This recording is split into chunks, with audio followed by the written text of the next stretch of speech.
धर्म ग्रंथों के अनुसार महर्षि भृगु ब्रह्मा जी के मानस पुत्र हैं। उनकी पत्नी का नाम ख्याति था, जो दक्ष की पुत्री है। महर्षि भृगु सप्तर्षिमंडल के एक ऋषि हैं।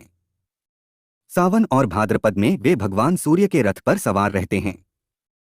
एक बार सरस्वती नदी के तट पर ऋषिमुनि एकत्रित होकर इस विषय पर चर्चा कर रहे थे कि ब्रह्मा जी, शिवजी और श्री विष्णु में सबसे बड़े और श्रेष्ठ कौन है। इसका कोई निष्कर्ष न निकलता देख उन्होंने त्रिदेवों की परीक्षा लेने का निश्चय किया और ब्रह्मा जी के मानस पुत्र महर्षि भृगु को इस कार्य के लिए नियुक्त किया। महर्षि भृगु सर्वप्रथम ब्रह्मा जी के पास गए। उन्होंने न तो प्रणाम किया और न ही उनकी स्तुति की। यह देख ब्रह्मा जी क्रोधित हो गए। क्रोध की अधिकता से उनका मुख लाल हो गया, लेकिन फिर यह सोचकर कि ये उनके पुत्र हैं, उन्होंने हृदय में उठे क्रोध के आवेग को विवेक बुद्धि में दबा लिया। वहां से महर्षि भृगु कैलाश गए। देवाधिदेव भगवान महादेव ने देखा कि भृगु आ रहे हैं, तो वे प्रसन्न होकर अपने आसन से उठे और उनका आलिंगन करने के लिए भुजाएं फैला दीं। किंतु उनकी परीक्षा लेने के लिए भृगु मुनि उनका आलिंगन अस्वीकार करते हुए बोले, महादेव, आप सदा वेदों और धर्म की मर्यादा का उल्लंघन करते हैं।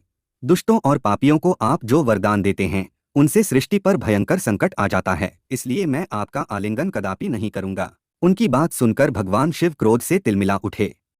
उन्होंने जैसे ही त्रिशूल उठाकर उन्हें मारना चाहा, वैसे ही भगवती सती ने बहुत अनुनय विनय कर किसी प्रकार से उनका क्रोध शांत किया। इसके बाद भृगु मुनि वैकुंठ लोक गए। उस समय भगवान श्री विष्णु देवी लक्ष्मी की गोद में सिर रखकर लेटे थे। भृगु ने जाते ही उनके वक्ष पर एक तेज लात मारी। भक्तवत्सल भगवान विष्णु शीघ्र ही अपने आसन से उठ खड़े हुए और उन्हें प्रणाम करके उनके चरण सहलाते हुए बोले, भगवन, आपके पैर पर चोट तो नहीं लगी? कृपया इस आसन पर विश्राम कीजिए। भगवन, मुझे आपके शुभ आगमन का ज्ञान न था, इसलिए मैं आपका स्वागत नहीं कर सका। आपके चरणों का स्पर्श तीर्थों को पवित्र करने वाला है। आपके चरणों के स्पर्श से आज मैं धन्य हो गया। भगवान विष्णु का यह प्रेम व्यवहार देखकर महर्षि भृगु की आंखों से आंसू बहने लगे। उसके बाद वे ऋषिमुनियों के पास लौट आए और ब्रह्मा जी, शिवजी और श्री विष्णु के यहाँ के सभी अनुभव विस्तार से कह बताया। उनके अनुभव सुनकर सभी ऋषिमुनि बड़े हैरान हुए और उनके सभी संदेह दूर हो गए। तभी से वे भगवान विष्णु को सर्वश्रेष्ठ मानकर उनकी पूजा अर्चना करने लगे।